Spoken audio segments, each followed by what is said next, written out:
Espera que aparezcan los sindicalistas que hagan eso. Sí, sale por todos lados, ¿no? Bueno, veo que está más o menos tranqui, así que el tema de admisión les voy a poner...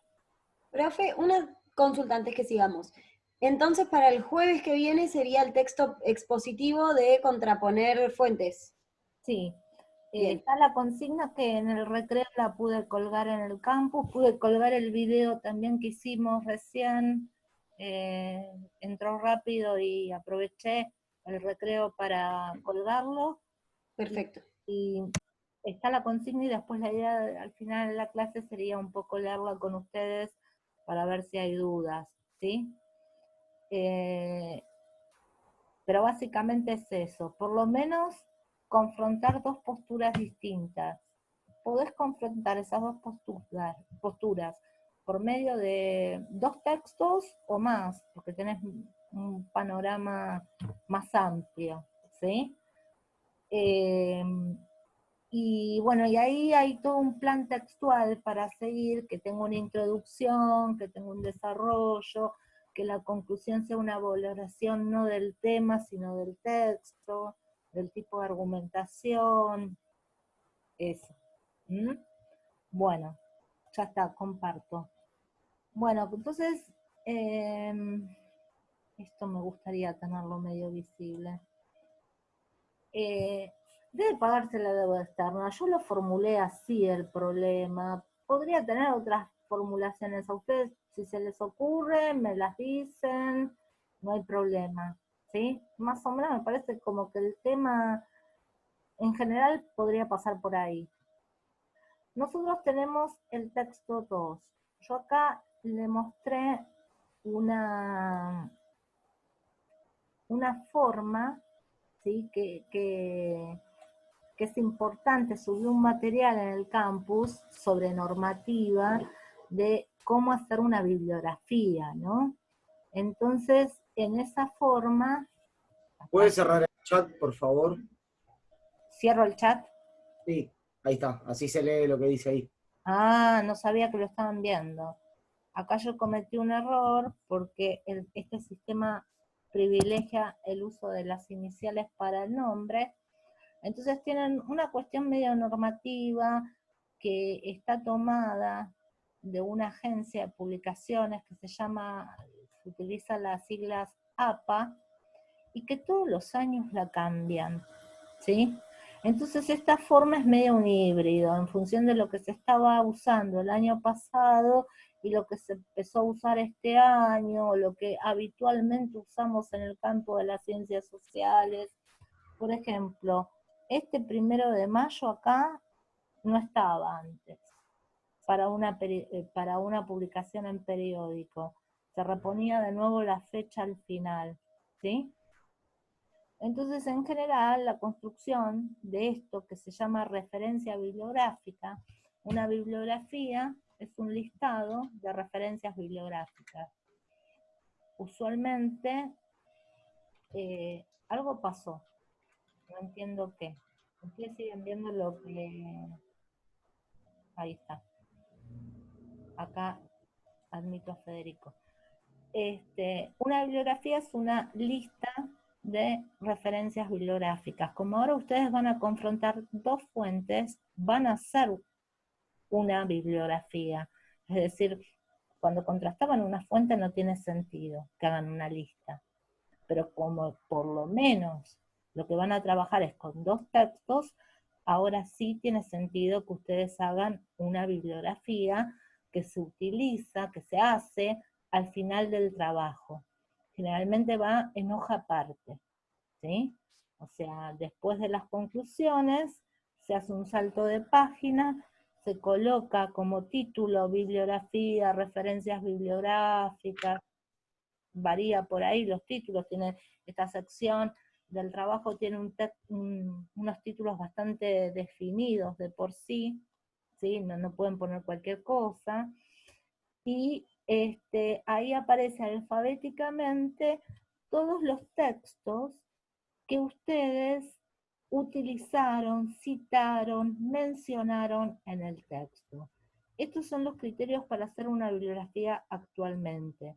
Cuando yo estudiaba, los criterios eran otros. Eran, en general, de las obras no solamente citadas o mencionadas en el trabajo, sino también de las consultadas.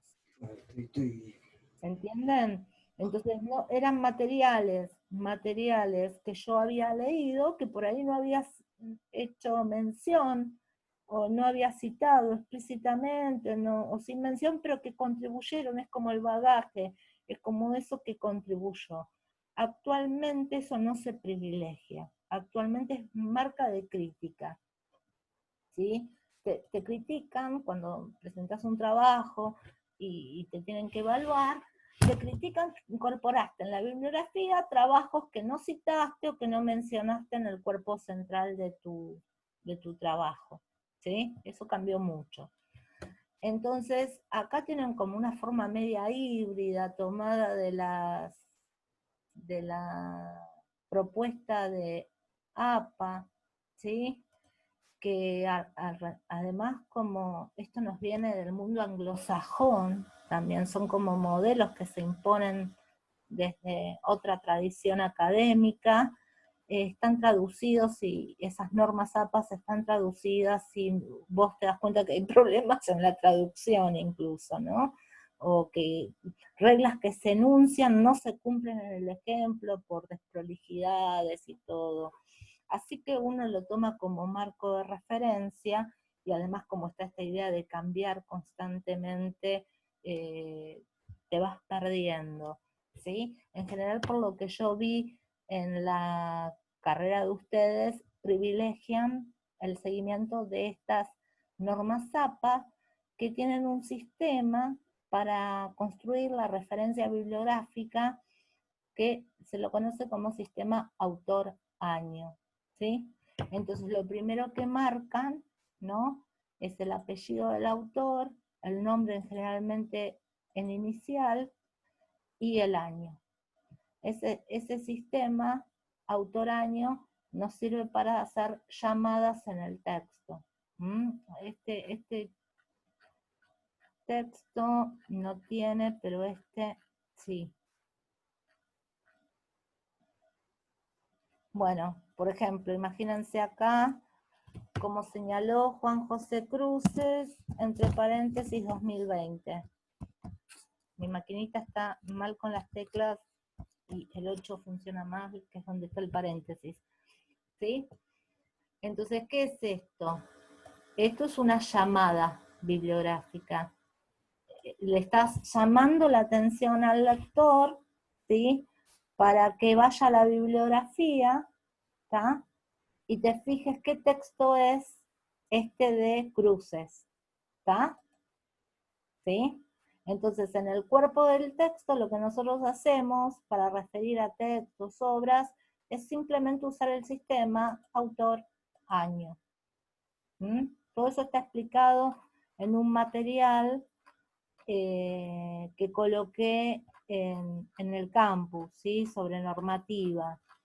Entonces yo acá les muestro un modelo, ¿no? Como si yo tendría que hacer la bibliografía de este texto, bueno, empiezo por el apellido del autor, la inicial, siguiendo las normas APA de este año, pondría el año, y como se trata de un periódico, o sí, va en negocios, como se trata de una publicación que es en internet, pero que tiene la forma de un periódico digital, tengo que colocar el día y el mes, ¿sí? Cuando se trata de libros, este dato es innecesario. Cuando se trata de revistas o de periódicos, si tenés el dato, lo incorporás. La lógica es la siguiente, es muy sencilla. La parte entre comillas, el todo en cursiva. Si esto es un periódico, el todo es el nombre de la publicación, ¿sí? Va en negocios, ¿está? Y la parte es el artículo, ¿sí? Si esto es una revista, el todo va en itálica, es el nombre de la revista, y la parte, que es el artículo, entre comillas, ¿está? Si el todo es un libro y vos estás haciendo la referencia de un capítulo del libro, el todo, que es el libro, va en cursiva, y la parte, que es el capítulo, entre comillas. ¿Sí? ¿Se entiende?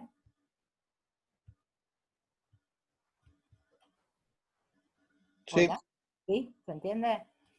Bueno, si tenés el dato en un periódico, de la sección del periódico lo incorporás después, y si se trata de un artículo electrónico tenés que poner por lo menos, la dirección web. ¿Está? Si la publicación esta es digital, tenés que indicar la dirección web. Podés agregar el dato del día que lo visitaste, visitado el día, tal día, porque también lo que pasa con los medios digitales es que a veces, para cubrirte, ¿no? Si bajan una noticia, si hay, cambia la página web, puede pasar un montón de cosas. Bueno, vos poniendo visitado tal día, te cubrís de que, bueno, si no está, no es un problema mío, ¿sí? Si no está la fuente, no es un problema mío.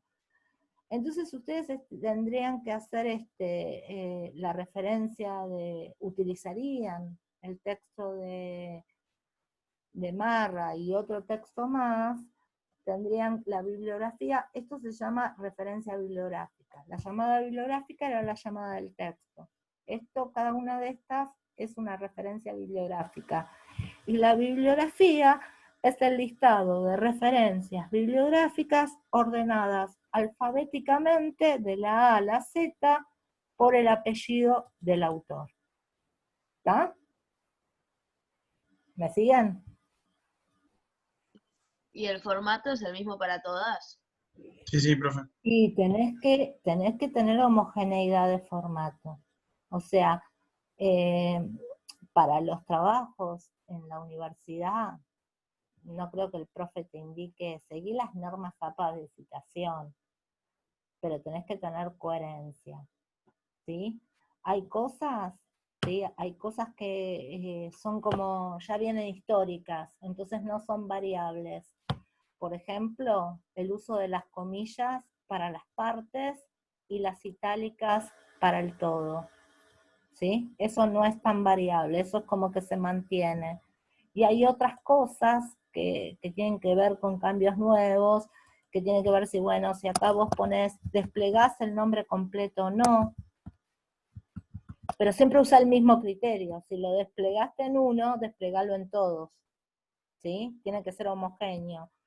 Y esto, como se hacía antes, era así. Esto salía, era Marra 2020, opinión, pones coma, y ya ni me acuerdo qué día era. Ponele 1 de mayo de 2020. Repetías, ¿sí? Y cerrabas ahí. O sea, esto hubo un cambio. También otro cambio que hay ahora, que yo en las recomendaciones no se los sugerí, porque me parece que esto es muy actual, y por ahí hasta un profesor te podría marcar un error si no está muy actualizado con estas normas, pero que tienen que ver con el contexto. Por ejemplo, en las revistas y en los diarios no se usa eso, pero en los libros vos tenés que poner la editorial y la ciudad de la editorial. Con el mercado globalizado, con que muchas empresas no tienen sede en un solo lugar, ¿sí?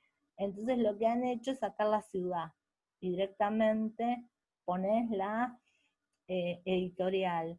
¿Por qué? Porque cada vez está más difícil saber el dato de dónde están ubicadas estas empresas, ¿sí? No tienen un lugar fijo, no tienen un solo lugar, no está centralizado en un solo lugar.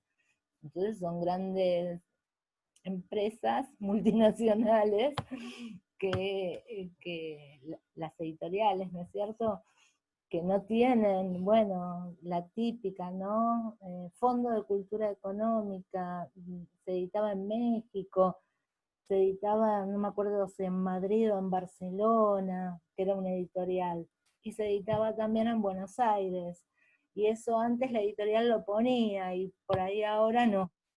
¿Mm?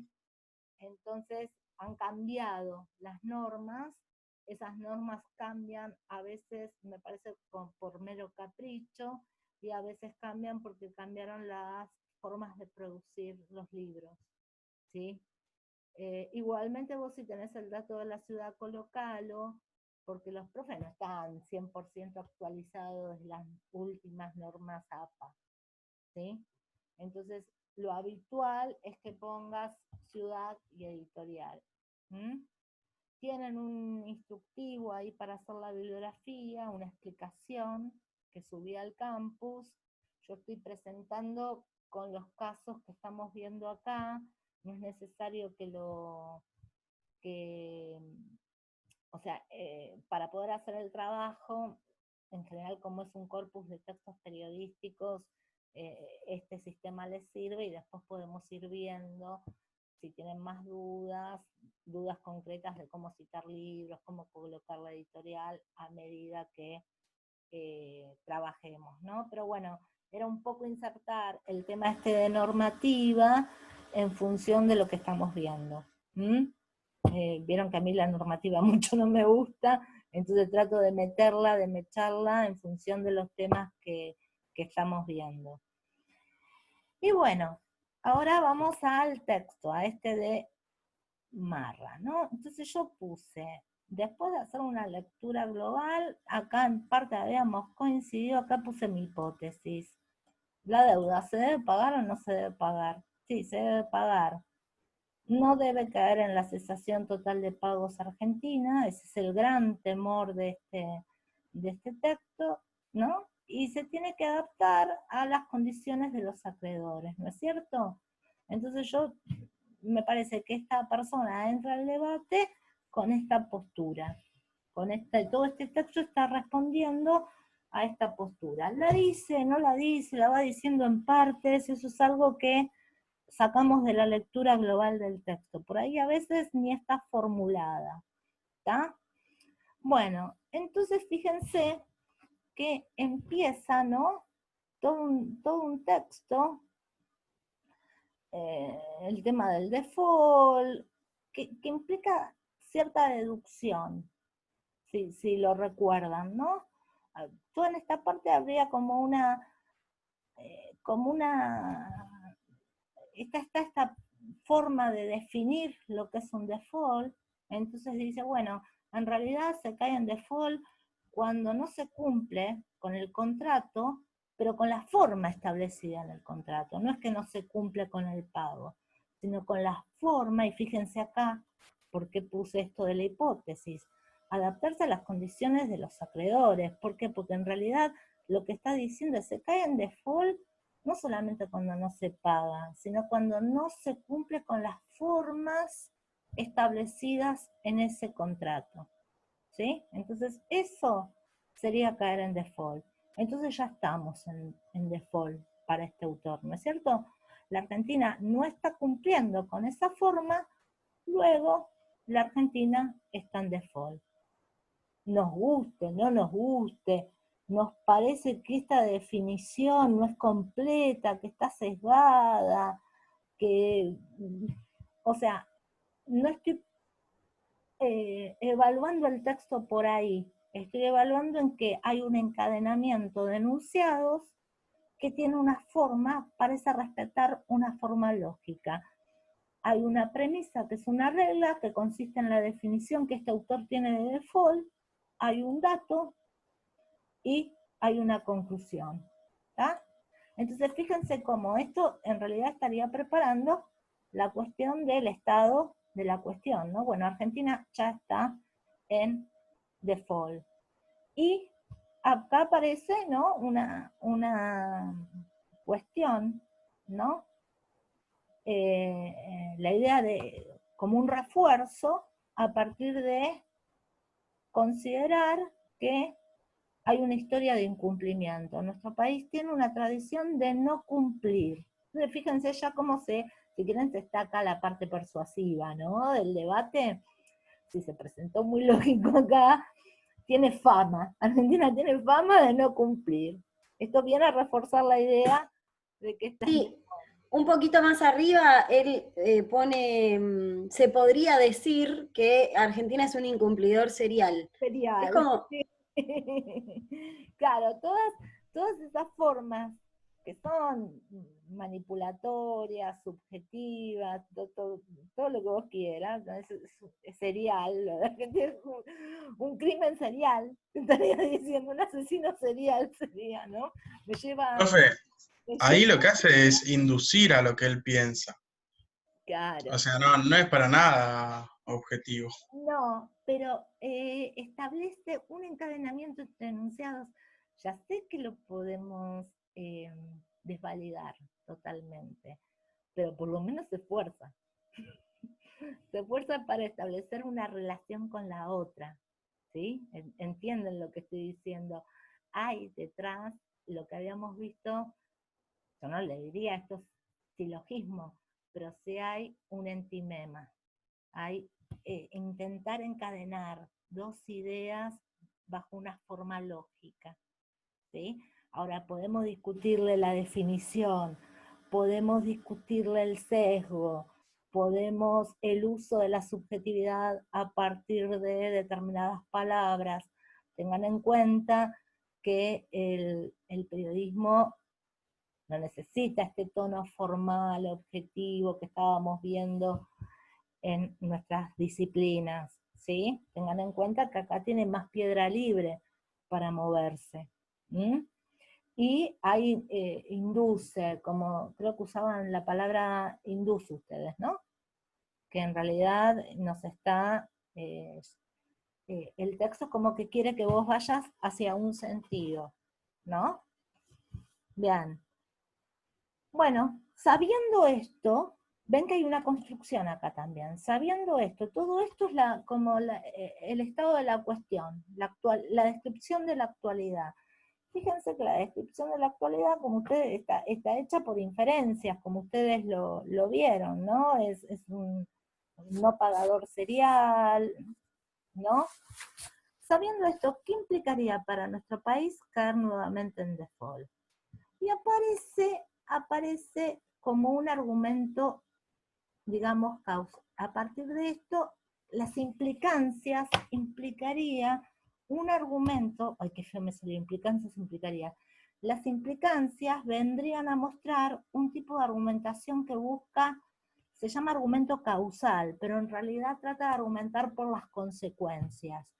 Si hacemos esto, si caemos totalmente en la cesación de pagos, las consecuencias serían esta y esta.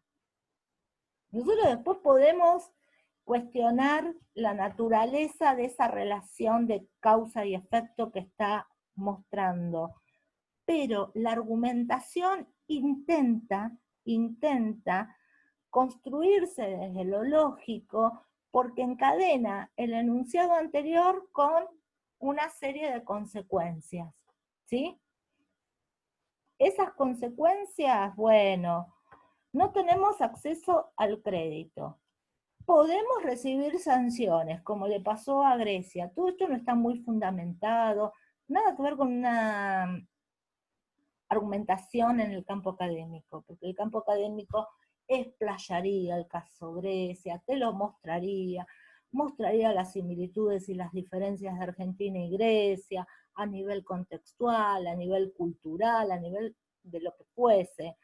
Bueno, todo esto está acá concentrado. Tampoco sería tan válido que lo hiciera, porque necesitaría más espacio para hacerlo que lo que les proporciona el periódico. ¿Sí? Profe, ¿le hago una consulta? Sí. Igual yo a veces termino entendiendo que a veces nombrar así, por decir, no sé, como acá dice Grecia en 2015, son como palabras clave para el lector, porque te induce a que si leíste algo de que antes en Grecia hicieron todo mierda y está todo mal, cuando leas Claro. esto lo vas a sacar de contexto. O sea, Claro. impone eso.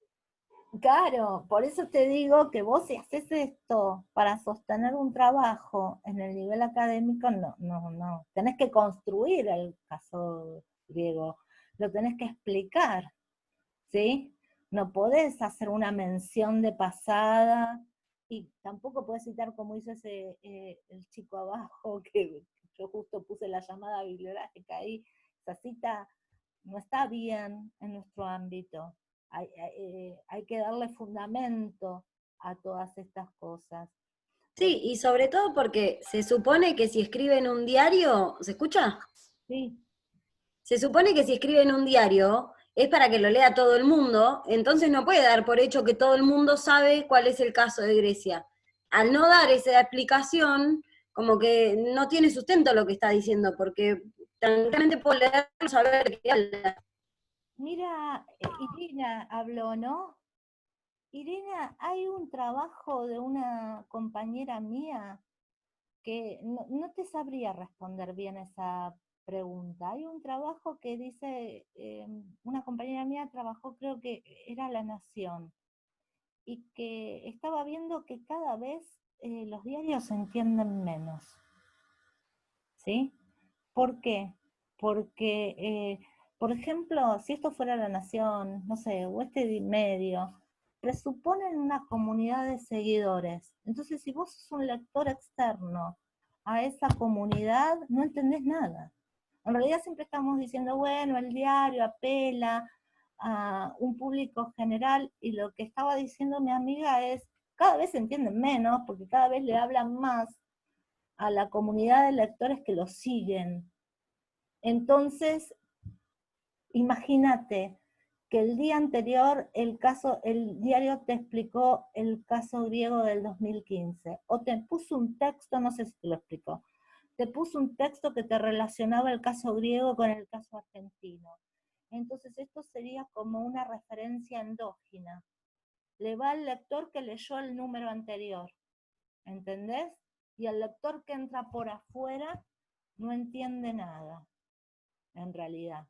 Entonces lo que ella estaba planteando, Mariana Di Stefano se llama, lo que ella estaba planteando, lo que Mariana estaba planteando en esos trabajos, analizando, no sé, La Nación o Clarín, no me acuerdo cuál de los dos, pero que están presuponiendo en realidad no un público tan amplio, especialmente los artículos de opinión creo que trabajaba, sino que está suponiendo el público seguidor, el que tiene la misma idea en realidad. Entonces estaban argumentando no para convencer, sino para reafianzar la creencia, digamos, reafianzar la idea. Por eso no estoy muy segura cómo contestarte eso. Si lo hacen, por ahí para el lector de este periódico eso tiene sentido, ¿entendés? Eso viene más a reafianzar la idea. ¿Entendés lo que te estoy diciendo? ¿Se me escucha, chicos? Sí, profe, sí. Sí, profe. Y Ahora, Y es más, capaz que si nosotros nos ponemos a leer esto en algún diario, lo leemos por la mitad y lo dejamos de leer porque no va con lo que nosotros quizás tenemos como ideología. bueno, sí, que cada vez los medios, sí, pero eso me parece que pasa no solamente por los medios, sino por una cuestión esta de la posverdad, Profe, y que cada vez las argumentaciones tienden viste, a ser desvalidadas en profe, función de que no van con tu creencia. Sí. se había colgado lo que estaba diciendo Irina. Se colgó. Se colgó. Ok. Bueno, ¿y ella está acá? Bueno, después cualquier cosa escribís. Yo ya ni sé dónde está profe, el chat. Sí. Ella escucha, pero nosotros no, ese es el tema. Ok, Irina. escríbanle. Ok. Por ahí me tendría que poner el chat. Sí, tengo un montón, miren, yo preguntando y tengo un montón de cosas en el chat. Impone se basa en nada, porque no explica de dónde saca lo que dice, impone, no argumenta, la era de los animales. El problema es que es una época en la que cualquiera escribe cualquier cosa, por más que no tenga sustento o argumente. Bueno, se perdió Profe, pretensión de veracidad. Ya voy, déjenme leer, así me escribe como si desarrollara una síntesis de un cuento. La desinformación para imponer el miedo en la sociedad, para manipular. ¿Cuánto que escribieron? ¿Saben qué? Si pueden hablar cuando comparto porque me pierdo todo. El caso de Grecia puede ser tomado desde distintas perspectivas. Claro, porque está muy bien acá. El caso Grecia lo tenés que construir, de eso se trata, ¿no?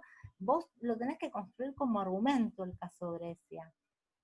Y alguien me quería decir algo, alguien dijo, profe. sí, profe, lo que decía era que yo consumo medios digitales como de información o desinformación. O sea, no voy en uno solo, miro varios, me tomo el trabajo de ver qué sí, qué no, o a qué, o a dónde, hasta el consumo multimedia, o sea, la información desde YouTube, por ejemplo, y después ir a una fuente, a una base más específica. Y siento que todos los medios, hasta en el diario de papel, tienen el mismo modelo de armado de texto de hace años, pero no tienen el modo periodístico que existía de antes. Hoy como que, por eso dicen escribe cualquiera. O sea, robaron solamente el instrumento, digamos, por decir robar, pero no sería robar la palabra, sino que mantuvieron esa estructura, pero después las formas y todo es como re libre albedrío, cada uno dice lo que dice con no sé si con una intención, pero con una finalidad de acuerdo a cuál es el medio. Sí, muy bien. Y también hoy en día el periodista no es periodista también. Hay actores en los medios, tampoco pone en tela de juicio sus posturas, pero lo que digo es que hoy por ahí participa más la sociedad que el periodista en sí, que en tiempos anteriores no. Eso en algunas cosas es positiva y en otras es negativa, digo. Sí. Pero como que se desvirtuó un poco lo que es el periodismo en los Sí. últimos 20 años. Sí, y además porque también las condiciones cambiaron un montón, ¿no? Con esta saturación de información que hay, ¿no? Entonces vos antes tenías, por ejemplo, un periodismo, incluso, no estoy hablando desde postura ideológica, incluso en medios que ideológicamente no coincidías, tenías como una cuestión más analítica, ¿no? Más de interpretar, de intentar entender, de analizar. Porque eran periodismo de investigación. Ahí iba a ir, Gerardo, totalmente. Yo creo que ahora la salvada que tenemos es la línea de periodismo de investigación. Creo que por lo menos es lo que yo veo más contenta, digamos, lo que leo más con placer es el periodismo de investigación, que como bien relacionó Gerardo, implica análisis y también implica ir a buscar, ¿no? Es como que no quedarte con lo que ya es como repitiendo, sino ir a buscar, investigar, generar el acontecimiento. Lo que pasa es que es más cómodo repetir en una Mm, sociedad que es cómoda. es cómodo. Es más cómodo inventar. Sí, y es una, ¿cuánto tiempo me queda? ¿Alguien sabe? No sé cómo mirarlo de acá. 3 minutos. Chicos, cuando corte me dan un segundo que tengo que ir al baño y en 10 minutos me conecto para poder ir redondeando todo esto y qué sé yo, y me estabas diciendo es más cómodo. Y además es como que te satura eso, porque la repetición. Porque si vos vas viendo la cantidad de información que hay, y es cantidad de información repetida, es como saturante, ¿no? Es como un modo. Yo creo que en esta época, a mí me pasa mucho con los pibes del secundario que se matan por traerme la información, por buscar información. Yo creo que es muy importante explicar formas de seleccionar la información más que la información en sí. A la información accedes, Ahora, lo que tenés que tener destrezas es qué información seleccionar, ¿no? En parte la búsqueda, el trabajo de búsqueda de fuentes será eso. Bueno, no te estoy pidiendo cualquier fuente, te estoy pidiendo una fuente que pueda circular acá. Entonces tenés que seleccionar, tenés que elegir algún criterio o algo para generar esa selección, porque de info estamos como saturados. Y el periodismo de investigación a mí me parece que es un respiro frente a esa cosa repetitiva, ¿no? Sí. Bueno, entonces este señor empieza acá toda una serie de cosas que yo marqué en color. Este texto es bastante sencillito. Alguien dijo por ahí en el chat que era, ¿cómo simplifica? Es totalmente eso. Este señor está simplificando mucho la realidad y va estableciendo una serie, una ligazón entre sus enunciados de causa y consecuencia, ¿sí?